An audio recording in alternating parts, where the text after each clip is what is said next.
خواتین کو چاہیے کہ پردے کا اہتمام کریں۔ بے پردگی عام ہوتی جا رہی ہے۔ اللہ کے نبی صلی اللہ علیہ وسلم نے فرمایا قیامت کی نشانیوں میں سے کاسیات عاریات ممیلات مائلات، ننگی ہوں گی، کپڑے پہنیں گی پھر بھی ننگے رہیں گی، خود دوسروں کی طرف مائل ہوں گی، خود ان کو اپنی طرف مائل کریں گی۔ یہ قیامت کی نشانیاں ہیں۔ آج جس دور سے ہم گزر رہے ہیں یہی وہ دور ہے جس میں جو عورتیں کپڑے پہنتی ہیں وہ چھپاتا کم دکھاتا زیادہ ہے۔ کیسے حالات!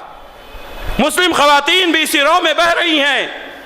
اللہ کے نبی صلی اللہ علیہ وسلم فرماتے ہیں کوئی عورت جب شوق و سنگار کر کے تنہائی میں نکلتی ہے باہر تو اللہ تبارک و تعالیٰ کی نافرمانی کی وجہ سے اللہ تعالیٰ اس کے اوپر شیطان متعین کر دیتا ہے، اور وہ شیطان لوگوں کے دلوں میں شکوک و شبہات پیدا کرتا ہے۔ وہ شیطان اس عورت کو مزین بنا کر پیش کرتا ہے، لوگ اس کو دیکھتے ہیں، وہ حسین اور خوبصورت لگتی ہے، اس کے بعد چھیڑا جاتا ہے، پھر عصمت دری کے واقعے ہوتے ہیں، پھر بلاತ್ಕಾری ہوتی ہے، پھر اجتماعی عصمت دریاں ہوتی ہیں۔ یہ سب جنم ہو رہا ہے۔ کیوں؟